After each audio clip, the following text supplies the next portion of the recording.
Best, worst, or weirdest in what context? Because Santa has a lot of things that he sees that are pretty weird. Remember that thing about John Wesley? I set myself on fire and they come to watch me burn? Right. Oh, my goodness. What about pranks? It's the single greatest compliment I've ever received in my entire life. Can't set it up like that and not tell us.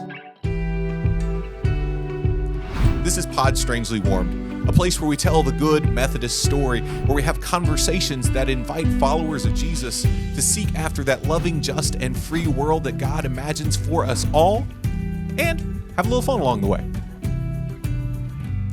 Happy New Year, Pod Strangely Warm family. Now, I know this is dropping on January 7th, and so you're probably over the Happy New Year thing by now. You probably have actually given up on some of those resolutions you made, but it is still the new year, and it's our first episode of the new year. This episode is a continuation of our year-end episode from last week, our Pod Strangely Warmed Best, Worst, and Weirdest Experiences in Ministry.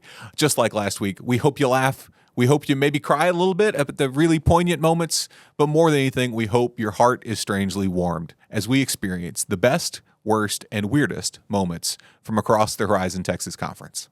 Okay, so I don't know if this is a best or a worst. I'll let the comments decide.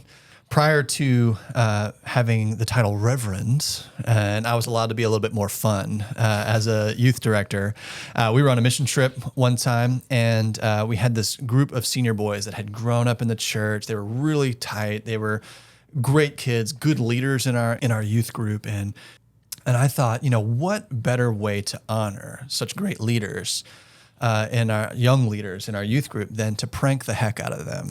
And so me and a few of our youth ministry staff decided while they were out working in the hot, hot sun, I believe we were in Louisiana, so there's also the humidity, they're sweating. It is just a long, hard day. That we thought, I don't think they need all that much sleep. So if anybody needs any prank tips, by the way, I have pranked so many people. I've got we should do a whole podcast on pranks. I would love to tell you some wonderful pranks. What we decided to play on them, which to this day, I'll get to that. So we went and bought a bunch of like $3 alarm clocks from Walmart that run on one single AA battery. Okay. So we bought a pack of AA batteries and about 10 alarm clocks. We got them all on and right at the right time, and then we spaced all the alarms about an hour apart, starting at 1 a.m. and hid them all over their rooms throughout the night. Wow. These alarms would go off, and one of them was because they were sleeping in what looked like a children's ministry resource room. Okay. And there was this bucket, a literal bucket of crayons that were not in any sort of box, just a bucket of crayons, and one of the alarms was buried into the bucket of crayons. Nice.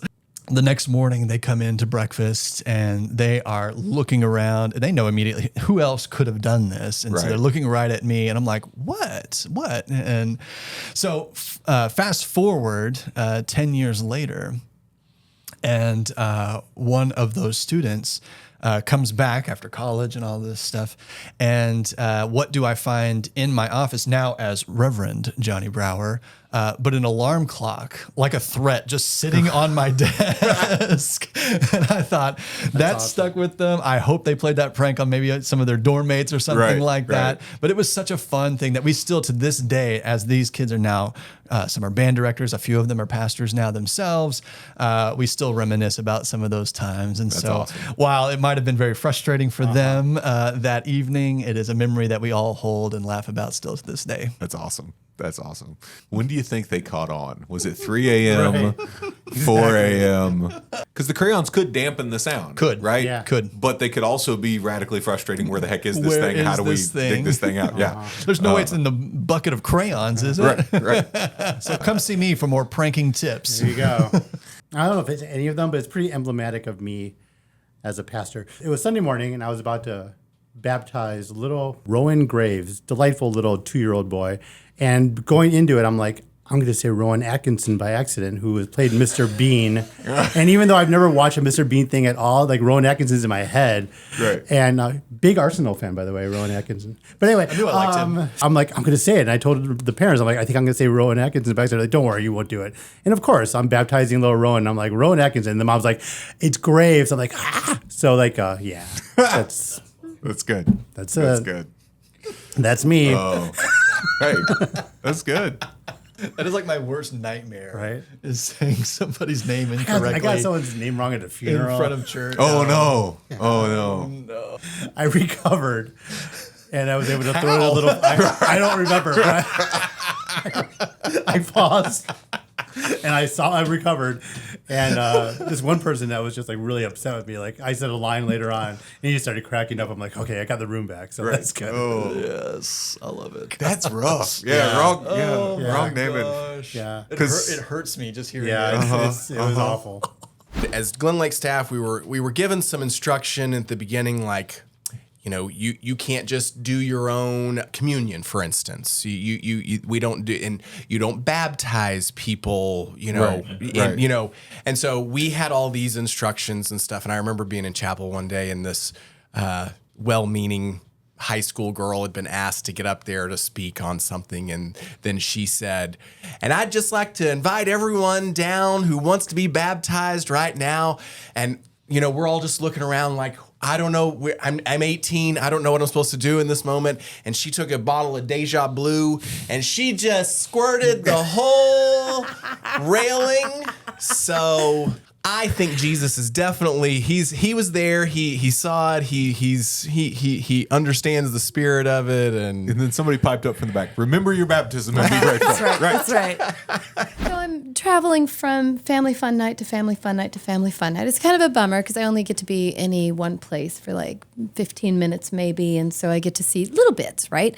But I'm traveling and my phone lights up and I look and it's a text. And so I open it up and it's a picture. It's a picture of a couple. It's just a picture of a couple I've never seen before in my life. No context. Who are these people? Yeah, so I'm like, picture, context? Who are these people? Why? And so she sends me back, they're holding a scrapbook. So, you know, focus in on the scrapbook. And it is a scrapbook from 1998's first ever PT summer. They served as interns that very first year. And all of the interns received one of these scrapbooks that was made by one of the interns who collected all the photos. So by the time I got to the site and I saw the couple and I got introduced to the couple and I said, oh my goodness, so you were from the very first ever Project Transformation summer. They said, yeah, you know, and it turned into this really great conversation. And I couldn't help myself. I said, so what do you think? You know, you're looking around at this family fun night. And they said, you know, the fundamentals, the heart at what Project Transformation is, she said, it hasn't changed. I'm watching it right now and everything is consistent. And it's really wonderful to see that all these years forward, we're still doing it. Yeah. And I was like, oh, it turned into something really weird. Like, why am I getting this picture into something? It was like really awesome. Very feels. That's awesome. Yeah. That's awesome. Well, and to see that willingness to come full circle, right? 26 years later? Yes. Yeah. So when y'all are good middle-aged, you just need to show up at a family fun night somewhere and drop in with whatever digital formula scrapbook you're going to end up with. Instagram post. Right. Yeah. Well, and the even better part of that is, you know, first of all, I was really glad that they continued to care. But the second thing is I said, how are you here? And it turns out they're attending one of our partner churches. That's where they go. And so their church volunteered to help with Family Fun Night. And they were like, we'll sign up. We'll go there. They didn't even really tell anybody. That's awesome. So, yeah, it was kind of a surprise to a lot of people, I think. It was cool. Yeah. Very cool. Very cool. We have Monday worship nights, and on one of them, a speaker was a bit late. And so I was thinking maybe like we would cut down. We did cut down on some components to make time. But it came to the final song. I'm checking the clock. It's 7:08. I'm like, okay, this will be over in 3 minutes. So then sings my soul, how great thou art. It's just, then sings my soul. Just pause. I was like, I like get up and I'm like, maybe we're no. My Savior God, to thee. How great thou art. How great thou art. And it just takes Like we finished at 7, like it was like we finished at like 7:27. I'm like 10 minutes. That was the longest part of worship night. It wasn't the sermon, it wasn't doing communion, it was the singing, and I was just like, guys, we could have sang a little faster, but it was funny. Like Addie and I kept looking at each other. We were trying not to laugh. We were just like, every time we would take a pause, I was like, maybe this is it. No, we're doing the whole song, all 4 verses, all the refrains, all of it. Then sings my soul the funeral dirge at 7:30 at night. Okay. Moment. I have one from yesterday. Okay. So we had these 2 young boys very upset because they did not get recess. We said that if they did not fix their behavior, they would not get to eat cupcakes. And so they were very upset. I mean, just so upset. Their faces were turning red, their ears were red. So they wrote letters of complaint. And so so I had them write letters of complaint, and I told them I would give it to my bosses. And so I sent Lynn a photo, and I said, you have some very serious complaints that you need to address. I think 2 of our interns need to have a restorative justice circle moment. And Lynn's freaking out because she thinks that, like, it's from parents, adults, or something. She's just like, what happened? What's going on? I'm like, no, it was a joke. I'm sorry. But it was just so funny because, like, she was panicking, and I was out here just like, yeah, no, it was the best. I was in the car. I couldn't look at the photos. Right. Like the little text comes up in the screen, right? There's a theme to these stories. She's in the car. Don't send her a photo. Context first, then photo. Right. Yes, that's very helpful to me. But the joke is not as good if she has to explain it. Yeah. She got me. She got me did. good. Yeah. Back when I was a music director, I had the fortune of worship leading a service with Barbara Brown Taylor. And so here's this Episcopal author that I revere so much, and she preached this beautiful sermon. My choir sang. The service went great. I was very proud of myself just in and of itself after that. But she walked up to me afterwards, and she said, your conducting is just so beautiful.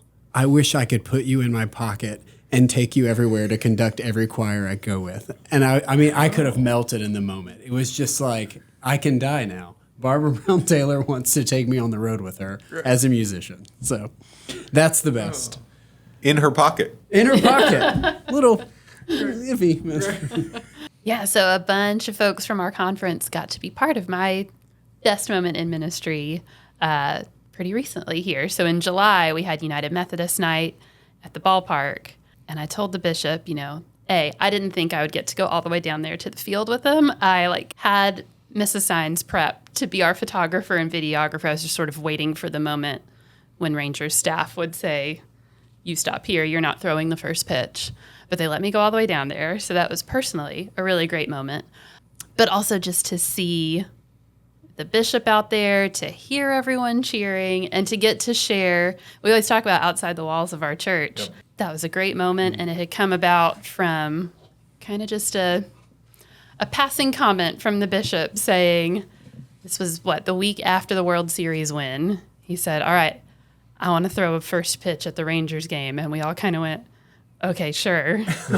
But yeah, sent some emails really along the way, just waiting for someone to say, here's how much it will cost for the opportunity to have a first pitch. Yeah.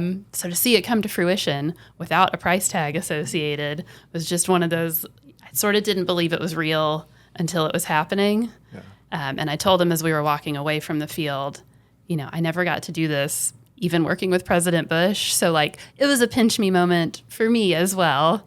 And it's probably going to be a hard one to top. Yeah, that is so cool. It was cool sitting in the stands for the rest of us. It was, fun to see. And as I joked with him afterwards, I said, you threw a strike. That's a good thing. So Cleburne had a minor league ball team. And for Faith Night one year, one of our retired city councilman, who is also the pastor of the CME church in town. He and I had been doing some racial reconciliation work in the aftermath of George Floyd. And so for Faith Night, we both threw out the first pitch at the same time. And he's like 82. Okay. And at this point, I was 34, 35. And I'm like, I'm honored to do this, but I'm in my own head the whole time. It's like, you just can't skip it, right? Mine it's got to be better, right? But that ball still lives in my office, yeah. and it's a little tiny independent minor league ball team, but it was a really cool experience. Yeah. One of my weirdest in recent memory was actually at the Rangers game that night. There's one station with gluten-free hot dogs at the Rangers game.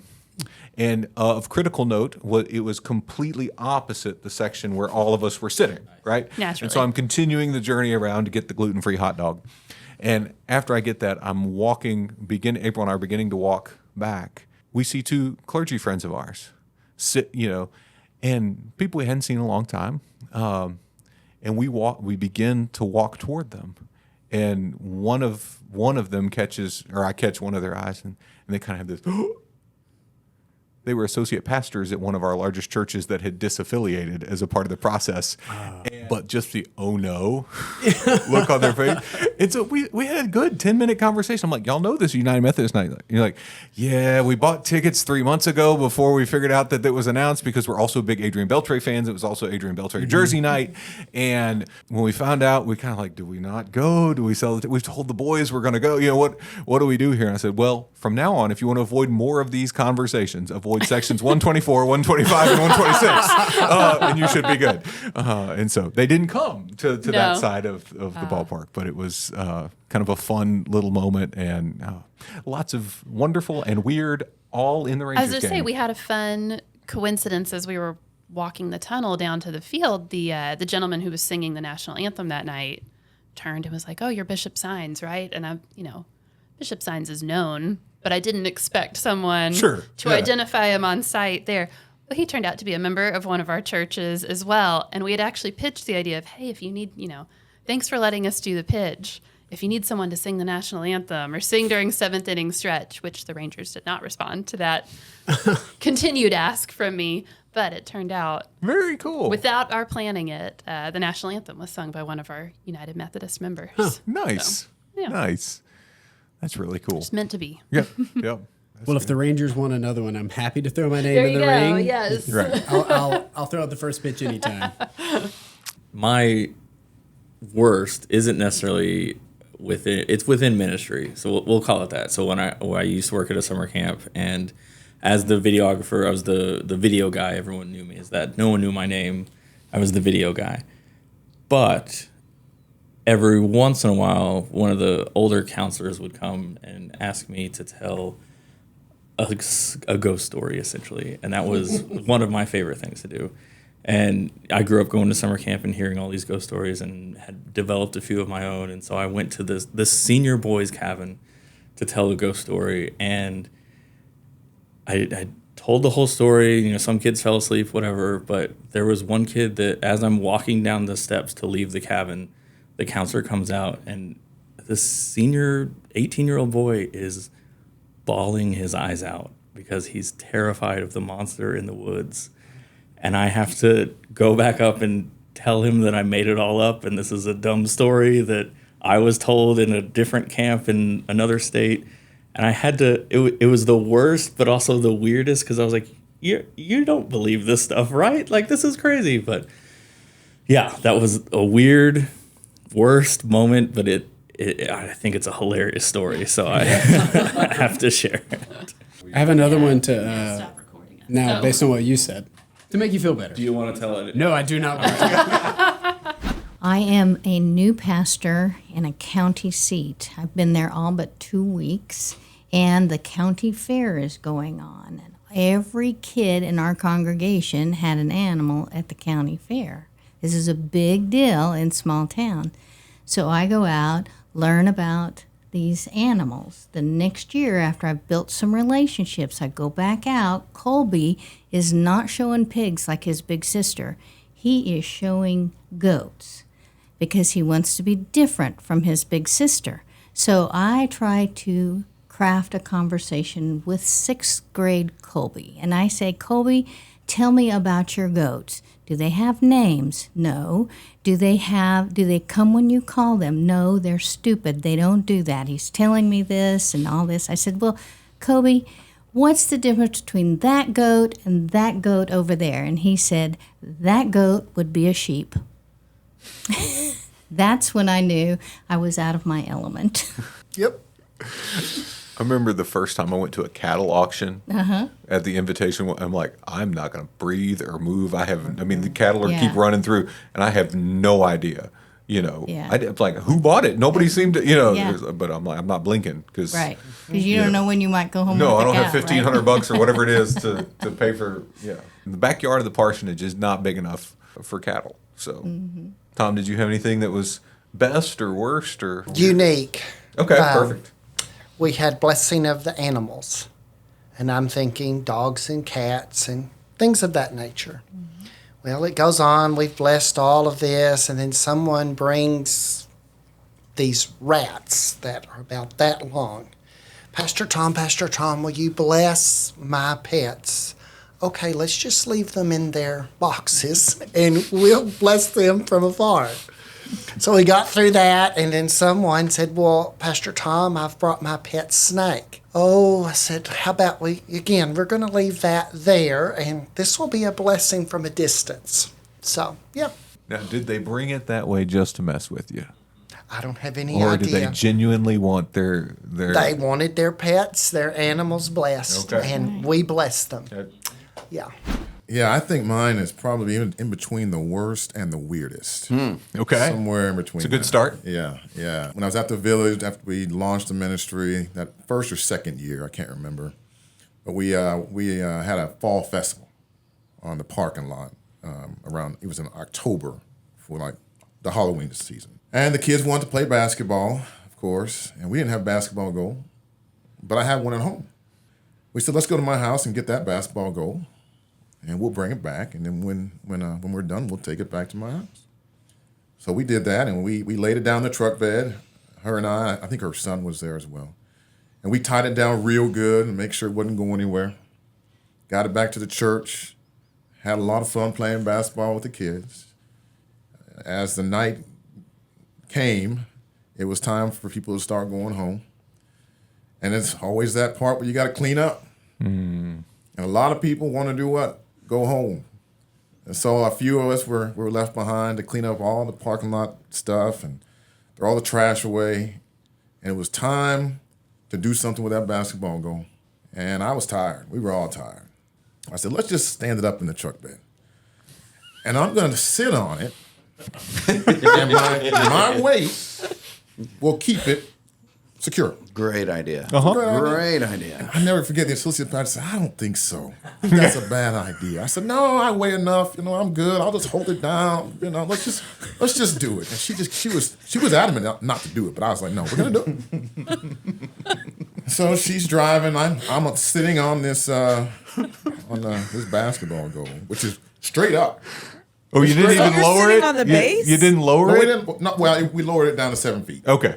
That's the lowest it would go. Right. Okay. But it's still, standing but you're straight sitting up. on that and plastic I'm sitting on the portable base. I'm sitting on the base. Okay. We didn't get 200 yards away, and the wind picked up. I'm trying to hold it, but it's so much. The wind is so powerful. It literally, I was trying to hold it down. If I wouldn't have let it go, it would have taken me and the basketball goal in the street. But because I let it go, just the basketball goal flipped up out of the truck bed, and I flew over to the back of the track bed and hit it. And she stopped the car, and she was so scared that I was hurt. My whole side was hurt. I thought to myself, what a bonehead decision to make. Because if I wouldn't have let go, I would have been in the street with the basketball goal. That was my worst / weird bonehead experience in ministry. I almost died that day. Yeah. Thank God for grace. Amen. And a little Thank bit God of for mercy. grace. All right, Stacy, beat that. Listen, mine has some similar tones to it in that it deals with large items and wind, right? Okay. So when we opened the building in Melissa, it was a month before Easter. It was one of you never finish it before the big Sunday, right? Like that's just the way it works. So we decided what we're going to do is we're going to worship we've got a huge field next to it that was undeveloped, but the church owned it. So we're going to worship in the field. So we ordered one of those carnival tents. So it's like a double wide carnival tent, right? With a backing around it. So it has a little wind protection. Easter's going to be great because we'll just walk down the field. Of course, it rained that week. So we had to put plywood down and slide down the field in order to get to the tent. Perfect. But Easter finishes, that went off without a hitch. probably maybe Tuesday after that, we're going to leave the tent up for a couple weeks, right? Because it's a great place to worship. We can just hang out at the tent. No big deal. I get a call on my cell phone from a member of the community that says that tent's about to blow onto the highway. Now, I live about 3 minutes from the church. So, I mean, I did what anybody would do, right? Like sitting on a basketball goal. I got in my car, I drive over there. I'm like, I don't really know what I'm going to do when I get there. But for sure, I at least need to be there when the tent blows onto the state highway that's right next to the church. So I get there and it's like, I mean, it's almost instinctual. You're like, I'm just going to hold it, right? Like, I'm going to hold it. It's going to work great. Right. And so at this point, I've texted my staff, another staff person comes. So there's 2 of us holding it, which isn't working. Let's just name that for what it is. Like the tent's actually like mangled this way at this point. We're trying to hold this side down. This side still has some anchor. Another member of the community stops by. They see us out there struggling with the tent that's bent at a weird angle. And they're like, do y'all need help? We're like, yeah, I don't really know what help we need, but we sure do need help. So we finally get it to where it's secured enough that it's not going to blow, right? Call the company. They come out, they get the tent. We're like, you know what? Here's a better idea. Let's move it onto the parking lot. Let's put the tent on the parking lot with those big like water barrels. Mm-hmm. Sure, it'll hold better there, right? The parking lot's done. We can worship on the big double wide tent in the parking lot. Great idea. Works for about half a week, and then that tent starts sliding across the parking lot because we're sort of built in a wind tunnel. Slides all the way across the parking lot. So we do the second week of worship with the tent in a different location than what it was before. And then we get to the third week where the tent has almost blown itself back into the field where it's going to blow on the highway again. And I got up to lead church that day and I looked at our congregation. I'm like, y'all, we got 2 weeks. 2 weeks till we're in this building. And I cannot do this tent anymore, and it has got to go. And so you bring your umbrellas with your lawn chairs. You can worship from home for 2 weeks. But it turns out to be like the weirdest, worst story that's like the best story when the church looks at it and goes, yeah, we're not doing that. We're done. So my best ministry advice is do not, for any reason, get a double wide tent and anchor it into an undeveloped field and assume it's going to stay there. Fair enough. Owen, you got a story, Battle in the Wind? No wind story that I can think of right now. But Ruach, Holy Spirit, wind, anything like that? No, but when you mentioned, weird, so it was Christmas Eve, and Christ Foundry, we had communion every Sunday, and every Sunday I'd show up and the communion elements would already be there because Lucy Maldonado every Sunday she'd stop and bring bread and juice. It was just part of her ministry as a lay person there in La Fundición de Cristo. Well, Lucy didn't come to the Christmas Eve service. And so I get there and we're getting ready to start and I notice there's no Lucy and there's no bread. And so I turned to our usher, Susanna, and I'm like, Susanna, can you run go get us some bread? And she says, yeah, I can do that. So she got her daughter, Alejandra, who was in, I think probably high school at the time, middle school or high school. And they run down to the store and they get the bread. And, during the service at some point they come and they, slip it into the altar when it's time for the communion. And so we do our communion liturgy and people are coming up and I'm serving the bread and another person, probably Pastor Lucy French, is serving the juice. And I notice on top of the juice, there's kind of a film developing. I've not seen that happen before. Yeah. And I keep serving this bread and then I take off a piece and I look and I realize I am serving pre-buttered garlic bread. Yeah. and that's butter that is floating in the communion juice. And so the rest of my time it became, how do I pinch off enough bread to bake it for the least amount of butter and garlic for those who are taking communion? And so that was probably the weirdest communion experience of any of us as we were having quite savory communion bread on that Christmas Eve. So I might have went back for seconds. Right. I mean, I had a women's retreat once where they forgot the bread and we did the same thing. We sent somebody out to run they got a take and bake bread, which no one realized was take and bake till we were ready to start communion. So I'm like, y'all, I'll vamp, right? Like go stick it in the oven for 10 minutes and I will vamp. And so we served hot communion bread with the juice, but at least we didn't infect anybody that way. Right. It was just a better option. Well, about hot, I had a long tradition. I would go over to Wesley Rankin Community Center to the elderly in their communion. They have a group that they bring together. And so these are elderly, mainly Latino women that gather to play bingo. And I go and do Ash Wednesday service for them. Well, I get over there and I realize I forgot the ashes. So I sneak out back with the director, Shelley Ross, and we get some leaves and, we make us some ashes. And so, we put them on a plate and, we have them up there on the altar. And so, I was going to do the service. I brought my guitar. We're going to do some music. I'd share a word. And then we do the ashes there at the end of the service. Well, I pick up the plate and I explain what we're going to be doing. And I feel the bottom of the plate and I'm like, these things are hot. I'm about to burn these elderly folks. And so I thought, what would help it though, if I spread the ashes out so they can cool down better. And so I take my finger and I spread those ashes out. And when I do, there was a pocket of smoke. And that smoke went poof. And all those people went, ooh. It's a movement of the Holy Spirit. Burning. I don't know what they were thinking, but they went, ooh. Smoke a push. 2 weeks later, people are still wearing the sign of the cross on their forehead. This doc says it's healing, but Okay, so mine is one of the best moments. So recently, my husband David and I found out that we're expecting. Woo-woo. Yeah, and so we let the church know, and church members were just amazing, celebrating with us, and all the kids were excited about what the baby's gonna be, and the boys all wanted it to be boy, and girls wanted it to be girl, and all that.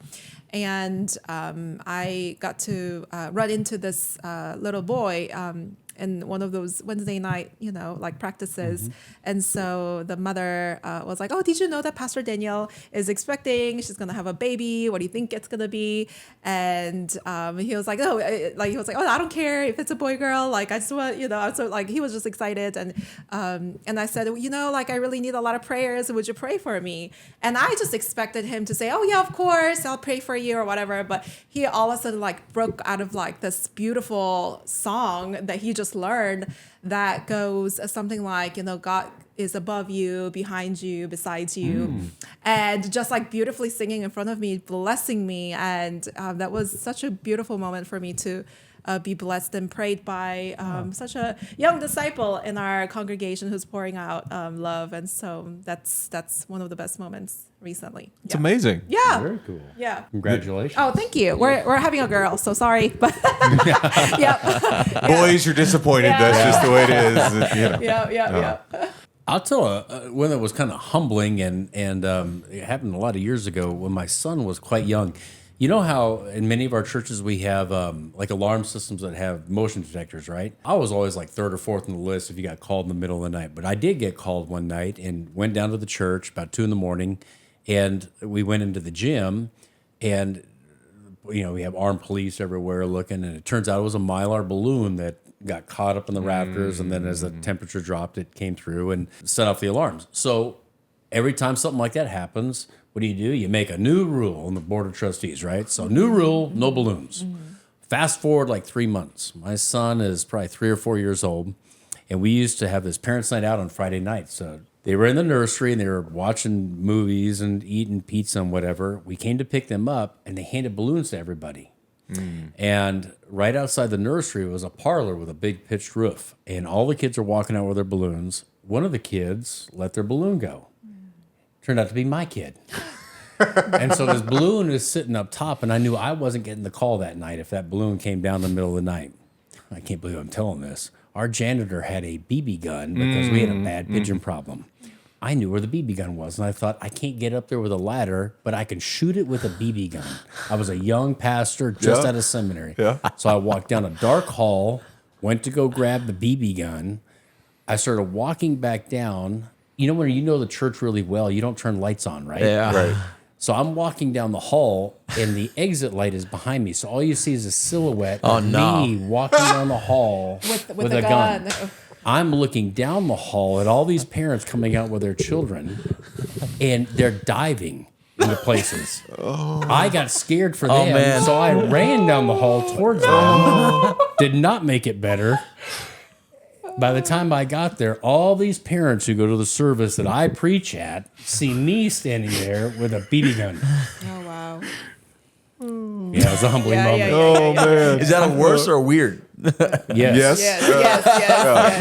I'm kind of surprised I didn't get appointed as the first evangelist to Antarctica or something. Right, I right, preached to the penguins or something after that. But here I are. So when I was in high school, my mom was high school and college serving a church in Waco, and their tradition on All Saints Day was to have like these ivory and gold, like beautiful balloons that as you named the person who you had loved and lost, you'd snip the balloon and it would rise up, right? But they did it in the sanctuary.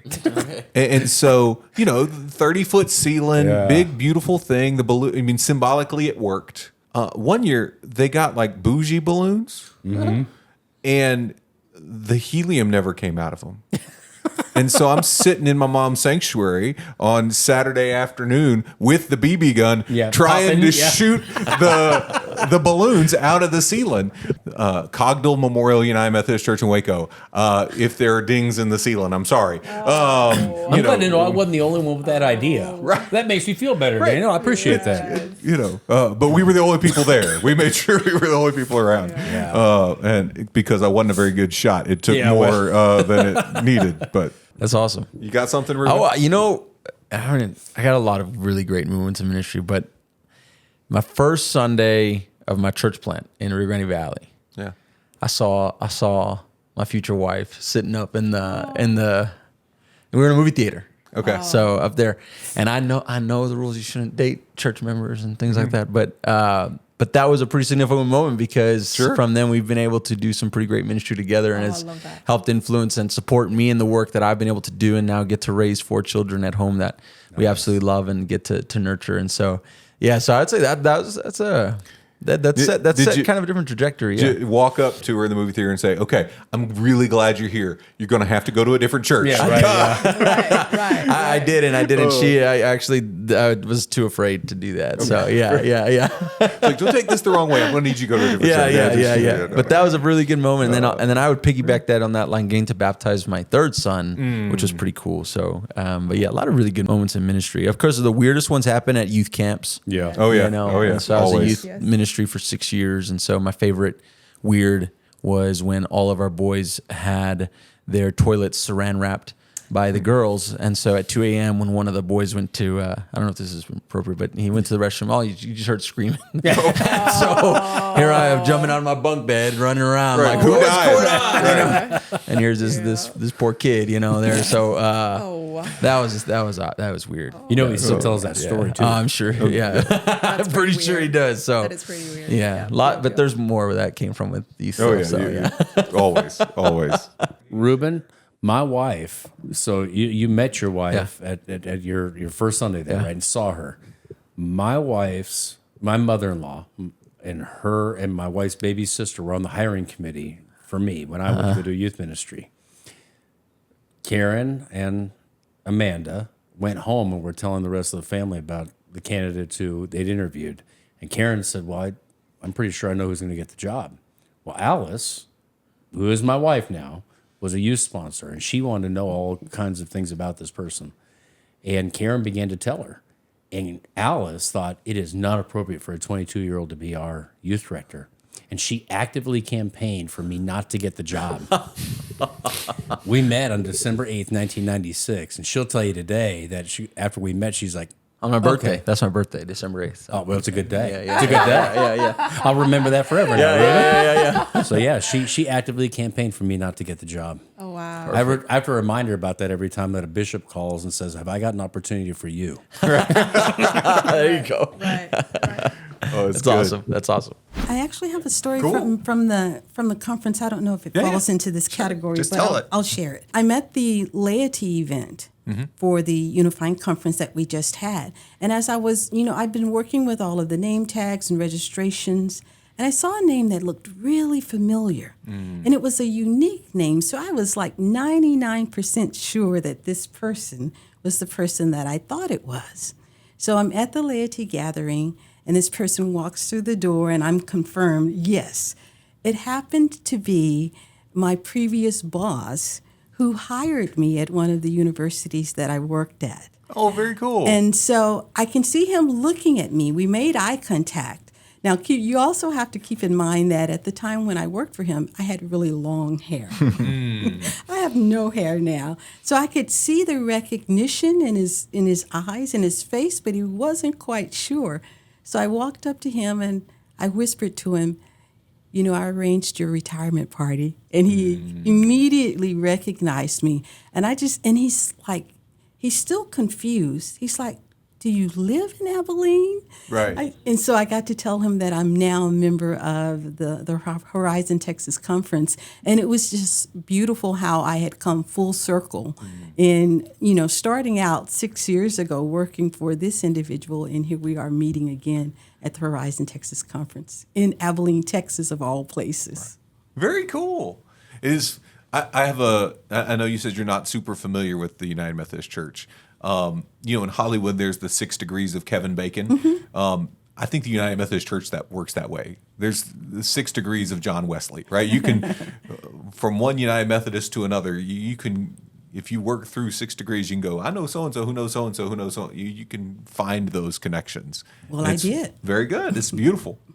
Right out of college, I worked as a youth minister. Then I worked as a campus minister at Angelo State in San Angelo. Okay. And then for 6 years, I worked for a group there called House of Faith, which is a ministry to at-risk kids and families. There was 2 boys that were part of my group, and they were their dad was in jail. They lived with a single mom. They just struggled, and they struggled in school. And so I saw them every week for years. Well, then they had moved on. I had moved on. And then I went back to see some of the same people again years later. And I went over to their apartment complex where they lived. And I saw one of them. And he was outside, and a car pulled up next to him. And I was like, what is going on here? And then I went over to him after, and I go, hey, what are you doing? And he goes, Scott, I haven't seen you in forever. Will you pray for my brother? Because he's in jail. And I hadn't seen my mom in a while. And he just started talking to me. And I had a relationship with him for years, and I just hadn't seen him. And we talked for a long time, and I thought, this is the strangest thing. And now he's asking for me to pray for him. Yeah. And it was just it was one of the strangest but special moments in ministry, I think, that I've ever had. Yeah. Amen. The biggest mission trip story is we went to Mexico every year for mission trips. And one year we went to a place called Cuauhtémoc, which is outside of Chihuahua. And another group was there the same time we were there. And I think they were from the Dallas-Fort Worth area. I have no idea what group, but we were there working building stuff. We would lay the foundation. We'd do concrete work. Okay. So I had probably 30 college students. We were doing concrete work, and they had 15 or 20 students doing stuff. And they were a high school group. Well, at night, a couple of their high school kids decided they wanted just to see the town, and they jumped from our hotel, like the second story, over to the next building, and then crawled down and went around and this is they didn't know Spanish. This is in Mexico. And, I mean, within about 30 minutes, the police had come to our hotel and surrounded. And they didn't know this, but the building they jumped onto was a bank building. Oh, no. And as soon as they jumped onto that building, they set off every alarm in the bank. And they didn't know it. I mean, they were internal alarms that were sending to the police. And the next day, I mean, this was like on Monday, and we were there all week. And the next day, they packed up and went home. Like their whole group went home, and we did then we were like, oh, we got to do their work too. But the whole week, and I was like, wow. And so it was a learning experience for my group, though. Hey, don't go messing around in Mexico. There you go. Well, I would say they both relate to the fourth day group Walk to Emmaus, and before I had the call to ministry, I hadn't been a Christian very long, and my wife sponsored me on the National Capital Area Walk to Emmaus.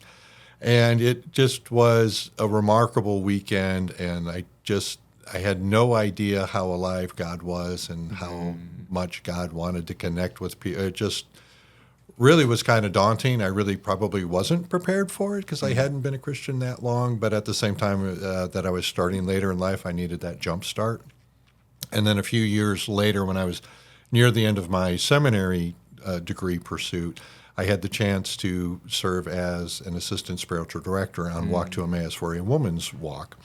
And that really kind of showed me that I could be effective as a pastor and do those kinds of things in different ways to share the good news. And so just both of those moments, very, very important and very dear to me. Walk to Emmaus is a beautiful expression for so many people that is that grounding, and also, serves as a place where calls to ministry get cultivated quite a bit. So encouraging. It seems like it's just a great, encouraging weekend. For me, the weirdest, when I was at Meadowbrook, we had a family, and their son was a screenwriter and had written Fern Gully and worked on Hook, the great 90s kids movies. Oh, yeah. And so he was, of course, out in California, and his parents were here in East Fort Worth. And they died separately. I can't remember which died first, the mother or the father. I think it was the father died first. And so the funerals were like well-written scripts. And the lady who sang in Cats, who lives here in Fort Worth, had to come and sing at both the funerals. There was a script about the speakers.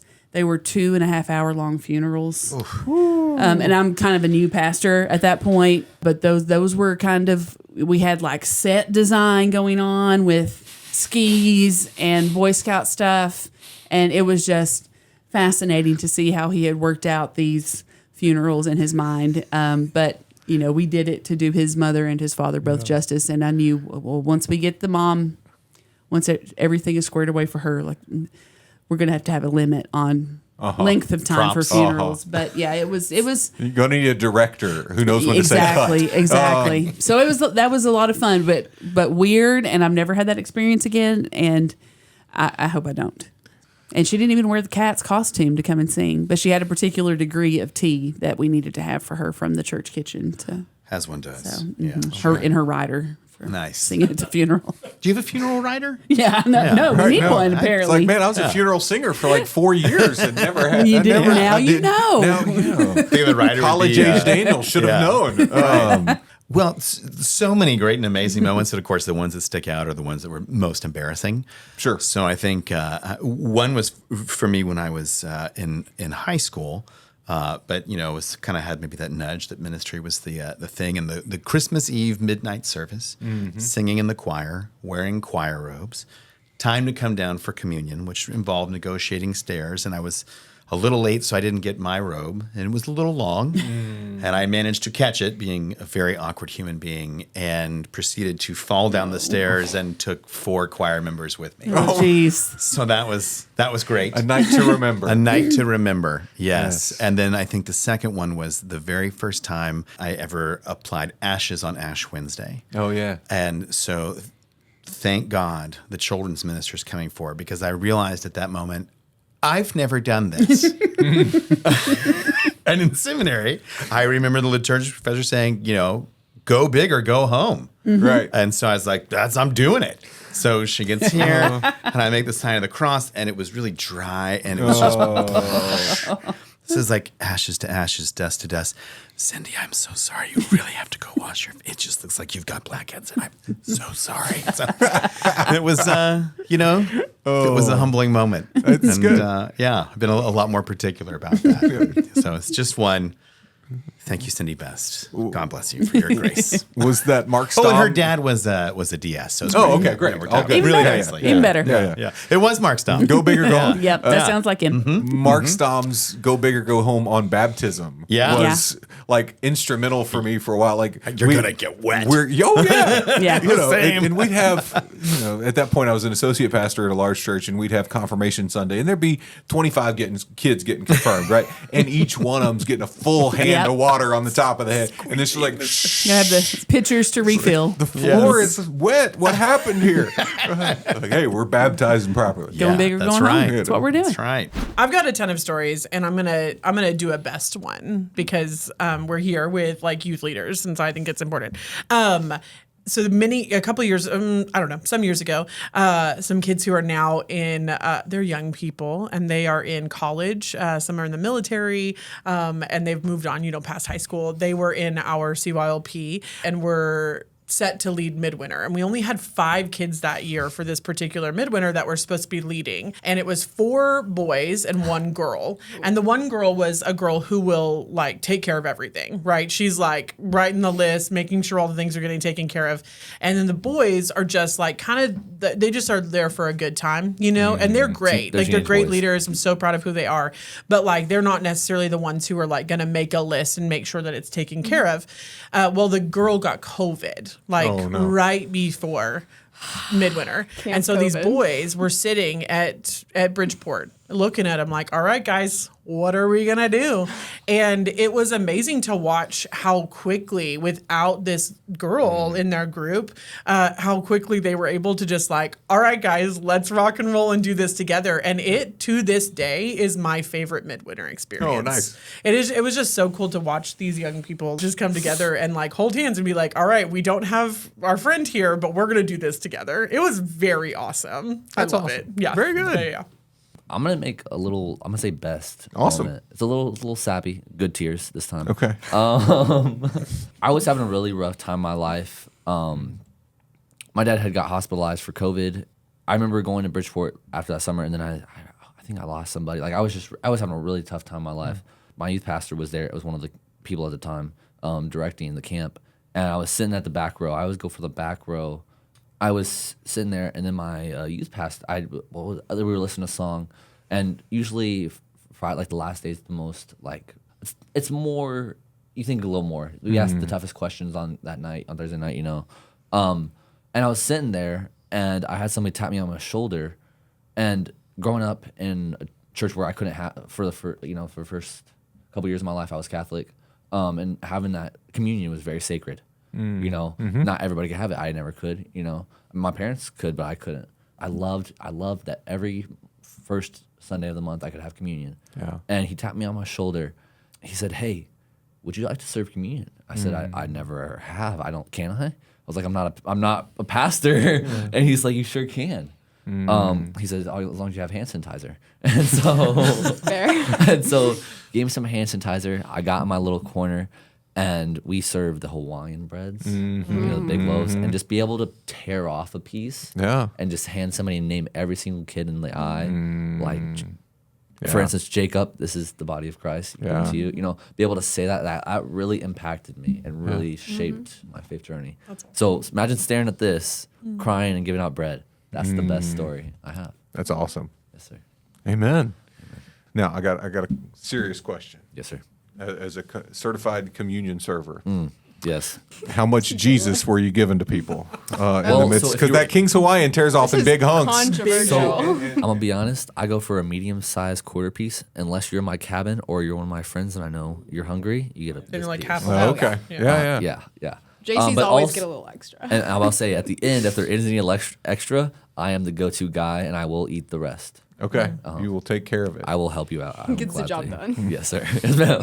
Communion with Jesus in that Exactly. moment. Leo's leaving holy. Yes. And full. 100%. As every camper should Right. be. More than the rest of us. I mean, he's got to make up for stealing that from the napkin holders.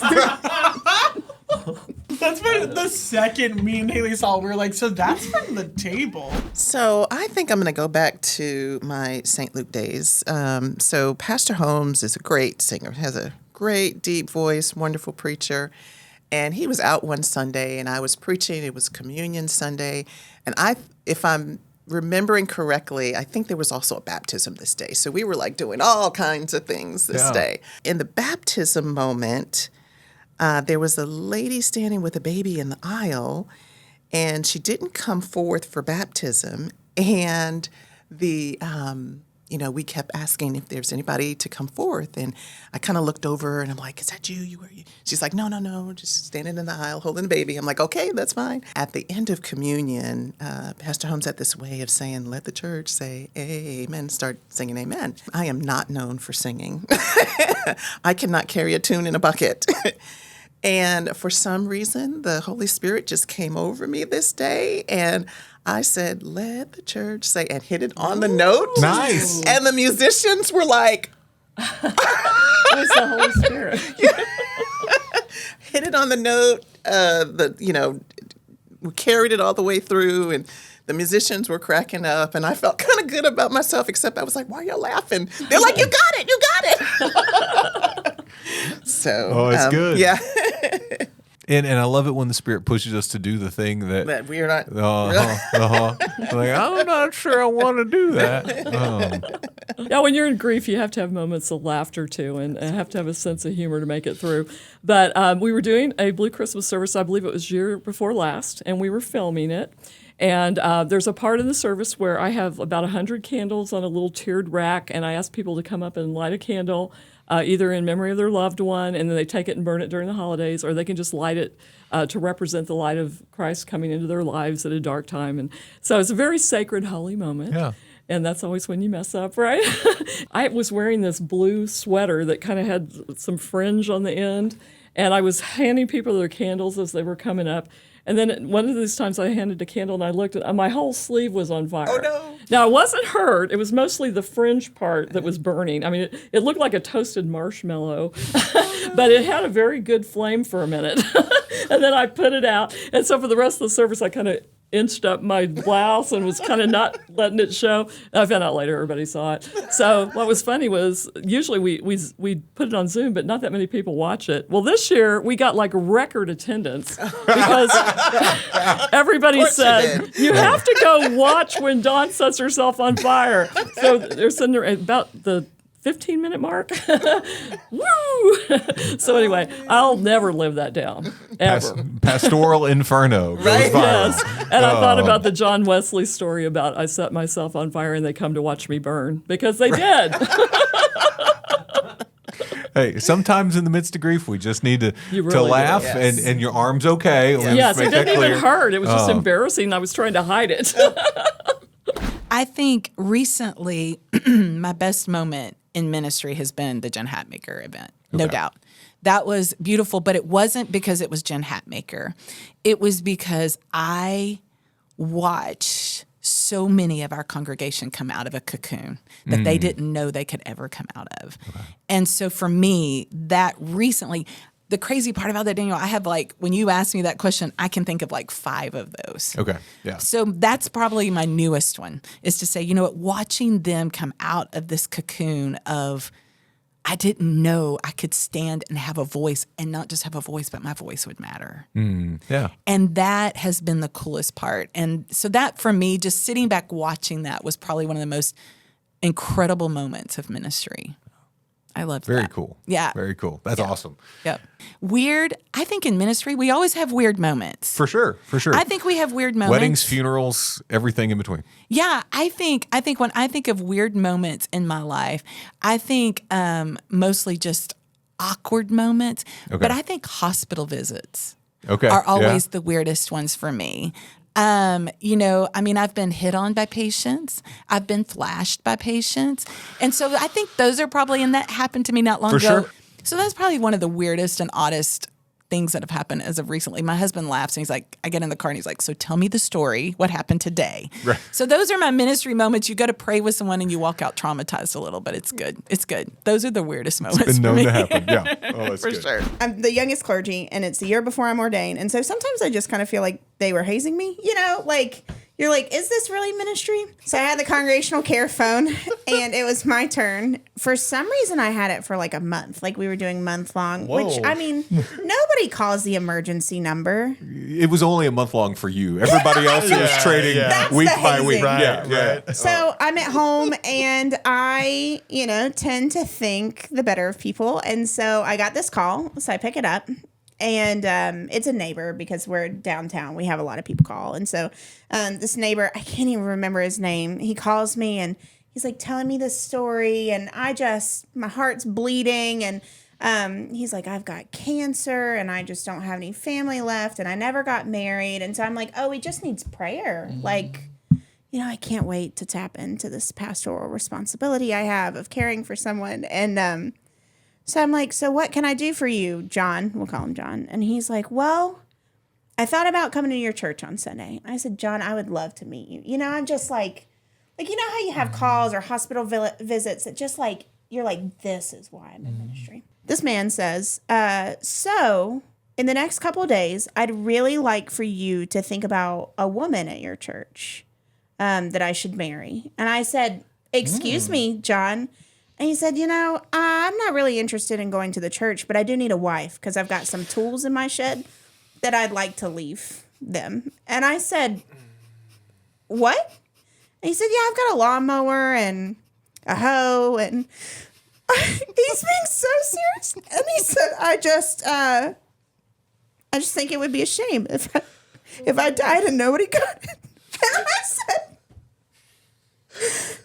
John, I'm not really in the business of arranging weddings. And he said, that's a shame. And he hung up on me. We were on the phone for 2 hours. John has left the chat. John left the chat. So I went to work the next day and I said, who did y'all pay to call me? Then I was terrified he was going to show up on Sunday. It was the worst week of my life. Oh, my goodness. But anyway, John, either rest in peace or I hope you're still going. Yeah? I hope you found love. Or at least somebody to take your stuff. Loveless marriage, just lawn tools. Hey, if you're watching this and you need a lawn tool, let me know. If you're hoping for an inheritance, that includes a shed of tools. John, Common gardening tools. I know. I was like waiting for like excavator, tractor. Nope, a trowel. A wheelbarrow. You're looking with a flat tire. Anyway, that's the weirdest thing I've That is weird. encountered. That wins. So good. I don't know if I could tell a story now. My bad. No, it's okay. I told one last time I was here. Oh, did you? Yeah, that made me sound like an awful human being playing pranks on teenagers. But Nah, they need it. yeah, they do. It's They character do. development. Every year around Thanksgiving, it's a tradition at First Hearst to put together bags for folks that might need a little help putting together a Thanksgiving meal, a traditional Thanksgiving meal. You know, we give away turkeys as part of that as well. Some folks don't want a turkey, don't eat turkey, or don't have the means to cook a turkey, so they can get a gift card and whatnot. Anyways, part of the event is we get to sit down and have conversations with folks as well. There's people out there with Blackstones, cooking up, live cooking up breakfast tacos and burritos. And so it's a really beautiful event. And this was my first year getting to be a part of it. So it was really wonderful. Aww. The best part was on Thanksgiving Day, I'm with my wife's family. We're having lunch. And I checked my email. Shouldn't have done it. I did it. But I'm glad I did because there was an email from an address I didn't recognize, and the subject line just said, "Thank you."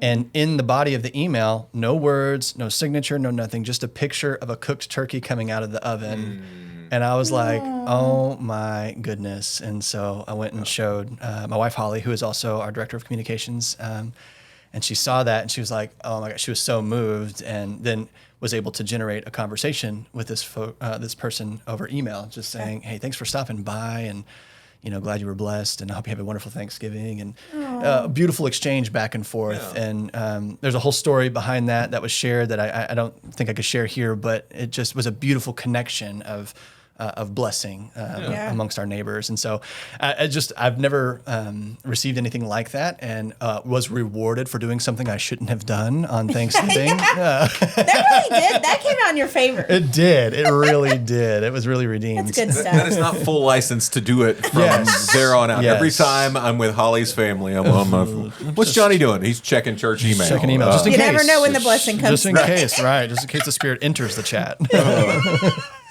Might be a guy named John with some tools to share. Yeah, I'm sending him your way. Right. Yeah, send John to me. I'll take those tools off his hands. Great.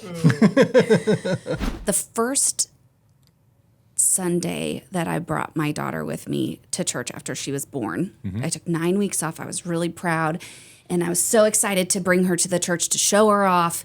And we're like sitting in worship together because, she was 9 weeks old and quiet still then, and I didn't notice that she had blown out a diaper, and I was wearing it everywhere. And because when I got COVID the first time, I lost my smell and I never got it back, and so I couldn't smell it. And I think probably everybody around me could, but I was holding this baby and I was so proud, like showing her up, and I was just covered in her diaper explosion. And I didn't notice it until the service was over. Oh my. So that was super fun. Yeah. Worst, weirdest, also best. Yeah. All three, I Yeah. guess, in a way. Yeah. Children ask me for strange things. I can imagine. Okay. And one of the things, a little boy, he was 5 years old, and, we went through our whole thing of pictures and everything. I said, now, would you please tell Santa what you want for Christmas? And he looked up at me with his little blue eyes and said, yes, Santa, I want a bidet. He was 5? He was 5. And I said, do you know what a bidet is? And both parents, both standing there, went, he does. That's good. And I was like, okay. I said, we'll see. Have to stay on the nice list, and I'll have to talk to your folks about it because it's going to require some remodeling. And that was it. That's good. Oh, that's good. I've heard them all. Yeah. Thank you so much for being with us today on Pod Strangely Warmed. We hope that today's experience brought you to joy, brought you to tears, and brought you to laughter, because that is what ministry does at its best, its worst, and its weirdest. It's a heart-warming, life-transforming experience. If you have had a best, worst, or weirdest moment in the midst of your ministry as a pastor, as a lay leader in the church, or a church staff person, we want to hear about it. So make sure you put it in the comments of this week's episode so that we can share in the true joy that we experience by being in ministry together with Christ and community. As we continue in this new year, our episode next week will feature one of those intersection places of our faith and our life coming together. We are looking at the place of politics, specifically Texas politics, in our life as people of faith, as we hear from Ashley Ann Sipe and Phil Diekey, board members of Texas Impact, which is a multi-faith mainline organization that helps people of faith channel their faith in the realm of our local politics, our local gathering, our local organization. So we hope you'll join us next week for that episode. But until then, I'm Daniel Hawkins, and this has been Pod Strangely Warmed.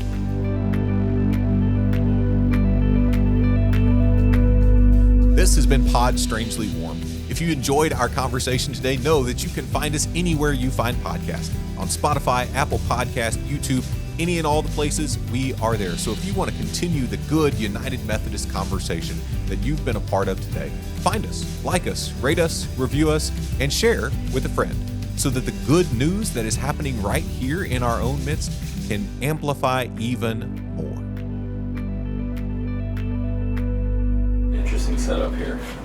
You don't like it, or you do like it? I said it's interesting. I got tired of sitting up, so, it may look weird, and that's okay. This is best, worst, and weirdest. This isn't about me. That one actually might be usable for some things. So